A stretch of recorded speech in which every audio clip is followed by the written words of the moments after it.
ایک ایسے نبی جنہیں ایک دیو ہیکل ویل نے نگل لیا۔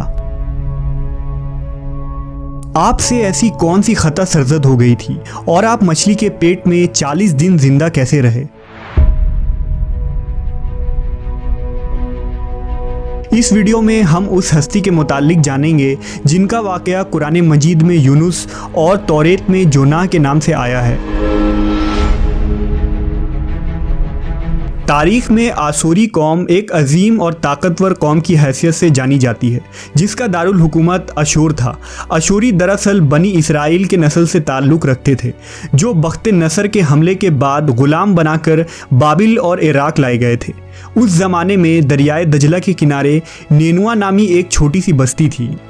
اشور کے کسی بادشاہ نے ایک دیوتا کے نام پر نینوا میں ایک مندر بنوایا۔ رفتہ رفتہ دوسرے بادشاہوں نے بھی مندر اور عمارتیں بنانا شروع کر دیں اور ایک دور ایسا آیا کہ یہ چھوٹا سا علاقہ سلطنت اشوریہ کے عظیم الشان دارالسلطنت میں تبدیل ہو گیا۔ نینوا شہر کے بیچوں بیچ مندر اور شاہی محل تھے جہاں سے اشوریوں کا بادشاہ پورے سلطنت پر حکومت کرتا تھا اور اونچے تخت پر بیٹھ کر بازاروں، گلیوں اور تفریح گاہوں کا نظارہ کیا کرتا تھا۔ اشور کے مغربی علاقے میں لہلہاتے کھیت تھے۔ پورا شہر درختوں اور باغات سے سرسبز و شاداب تھا۔ اشوریہ لوگ پتھر تراشنے کے فن میں بھی ماہر تھے، لہذا جگہ جگہ سنگ مرمر کے دیواروں پر انہوں نے اپنے دیوتاؤں کے نقش و نگار بنا رکھے تھے۔ مختصر یہ کہ نینوا تہذیب و تمدن کے لحاظ سے انتہائی ترقی یافتہ شہر تھا۔ اشودر دیوتا ان کا سب سے بڑا دیوتا تھا۔ نیز یہ لوگ بادشاہ کو بھی خدا کا درجہ دیا کرتے تھے۔ یہ لوگ بت پرستی اور کفر و شرک میں مبتلا تھے۔ اس وقت نینوا کی آبادی 1 لاکھ سے زیادہ تھی اور یہ 700 قبل مسیح کا زمانہ تھا۔ اللہ نے اس زمانے میں اس قوم کی ہدایت کے لیے حضرت یونس علیہ السلام کو بھیجا۔ حضرت یونس کا پورا نام یونس ابن متا تھا۔ آپ حضرت ہود علیہ السلام کی اولاد میں سے تھے، جبکہ بعض مفسرین نے لکھا ہے کہ یونس علیہ السلام کا تعلق بنی اسرائیل سے تھا۔ آپ حضرت یوسف کے چھوٹے بھائی بن یامین کے بیٹے تھے۔ جب آپ کو نبوت ملی اس وقت آپ کی عمر 28 سال تھی۔ آپ پر ایک صحیفہ بھی نازل ہوا جو توریت میں یوناہ کے نام سے موجود ہے۔ حضرت یونس سب سے پہلے اشوری بادشاہ کے پاس گئے اور اسے پیغام حق سنایا۔ اسے خدائی کے جھوٹے دعوے سے توبہ کرنے کا حکم دیا اور ایک اللہ کی عبادت کی طرف بلایا۔ یونس علیہ السلام نے اس سے ان اسرائیلی قیدیوں کو آزاد کرنے کا بھی حکم دیا جسے اس نے قید کر رکھا تھا۔ نینوا کا بادشاہ آپ کی باتیں سن کر غضبناک ہو گیا اور آپ کی جان کا دشمن بن گیا، لہٰذا آپ علیہ السلام نینوا کے عوام کے پاس گئے اور انہیں توحید کی دعوت دی۔ انہیں شرک و بت پرستی اور دوسری برائیوں سے توبہ کرنے کو کہا، مگر اہل نینوا نے ایمان لانے سے انکار کر دیا اور اللہ کے رسول کو جھٹلا دیا۔ یونس علیہ السلام مسلسل اس کوشش میں رہے کہ ان کی قوم کے لوگ راہ راست پر آ جائیں۔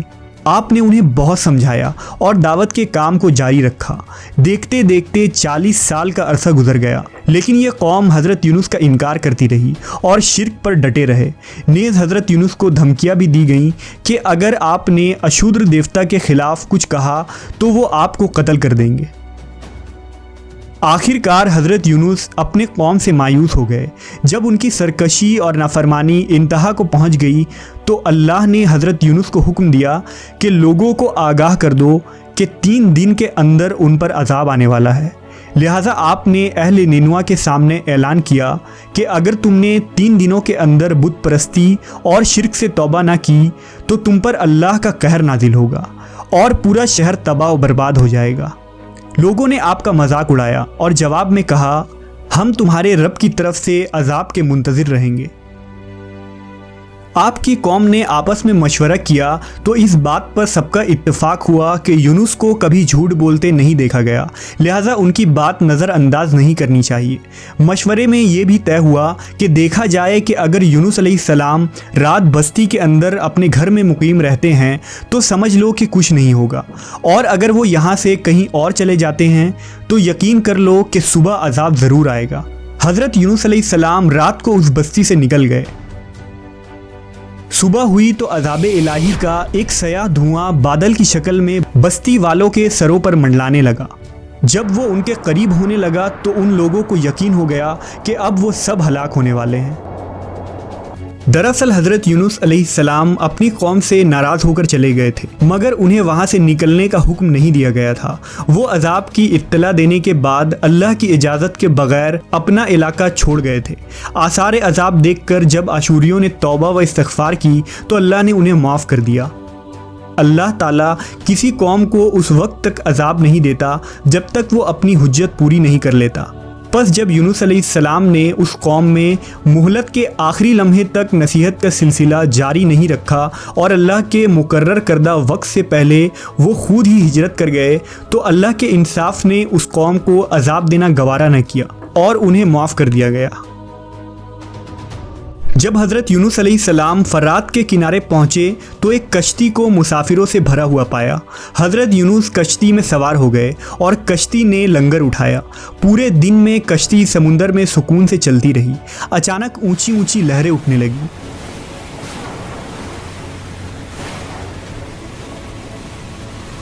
लोगों ने अपना साजो सामान समुंदर में फेंक दिया कि कश्ती का बोझ कम हो जाए, लेकिन कश्ती का बोझ फिर भी कम न हुआ।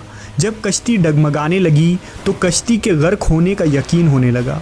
अहले कश्ती ने अपने अकीदे के मुताबिक कहा कि ऐसा मालूम होता है कि इस कश्ती में कोई गुलाम अपने आका से भागा हुआ है।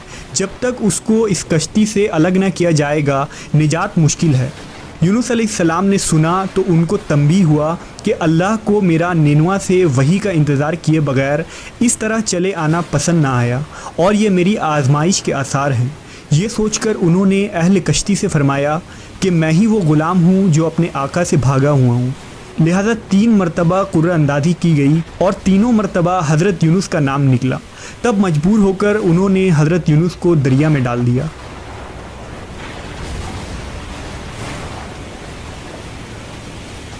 उस वक्त अल्लाह ने एक बड़ी मछली को हुक्म दिया कि उन्हें निगल लो, ये तुम्हारी गज़ा नहीं है, इसलिए उनके जिस्म पर कोई तकलीफ़ नहीं होनी चाहिए।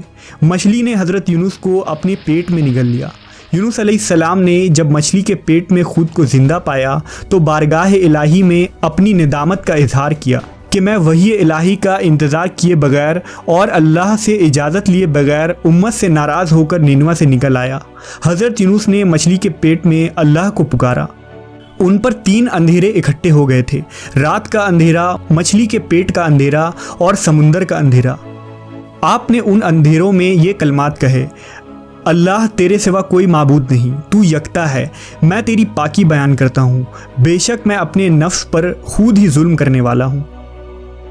रिवायतों के मुताबिक अगर हज़रत यूनुस ये तस्बीह ना कहते तो क़यामत तक मछली के पेट में रहते। रसूल अल्लाह सल्लल्लाहु अलैहि वसल्लम ने फरमाया कि जब यूनुस ने यह दुआ की तो ये कलमात अर्श के गिर्द घूमने लगी। फरिश्ते कहने लगे कि ये बहुत दूर दराज जगह से आवाज़ आ रही है, लेकिन कान उससे पहले इससे आशना ज़रूर हैं और आवाज़ बहुत ही कमज़ोर है। अल्लाह ने हज़रत यूनुस की दर्द भरी आवाज़ को सुना तो फरमाया, क्या तुम इस आवाज़ को नहीं पहचानते? उन्होंने कहा नहीं। फरमाया, ये मेरे बंदे यूनुस की आवाज़ है। फरिश्ते ने कहा, ये वही यूनुस है जिसकी पाक अमल कबूल शुदा हर रोज़ तेरी तरफ चढ़ते थे। ए अल्लाह, मुसीबत के वक्त उस पर रहम कर। तो उस वक्त अल्लाह ने मछली को हुक्म दिया कि वो आपको बग़ैर किसी तकलीफ़ के समुंदर के किनारे उगल दे। रिवायतों के मुताबिक यूनुस अलैहिस्सलाम 40 दिन उस मछली के पेट में रहे और उसके बाद अल्लाह के हुक्म से उस मछली ने आपको समुंदर के किनारे उगल दिया। मछली के पेट में रहने की वजह से आपका जिस्म ऐसा हो गया था जैसे कि परिंदा का पैदाशुदा बच्चा जिसका जिस्म नरम होता है और जिस्म पर बाल तक नहीं थे। गर्ज़ हज़रत यूनुस बहुत ही कमज़ोर और नातवा हालत में खुश्की पर डाल दिए गए थे। इसके बाद अल्लाह ने समुंदर के किनारे पर एक बेलदार दरख्त उगाया। रिवायतों के मुताबिक वो कद्दू का पौधा था जिसके ज़रिया हज़रत यूनुस अलैहिस्सलाम पर साया हो गया।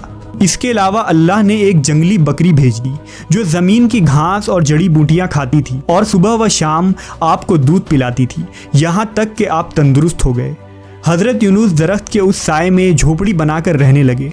यूनुस अलैहिस्सलाम की कौम उन्हें तलाश करती हुई एक दिन उस साहिल के किनारे पहुँच गई और उन्होंने आपको देख लिया। उन्होंने आपके हाथ पर इस्लाम की बैत कर ली और साथ ही अल्लाह से तौबा व इस्तिग़फ़ार करने लगे। यूनुस अलैहिस्सलाम दोबारा निनवा चले गए और वहाँ रहकर अपनी कौम की रहनुमाई फरमाई।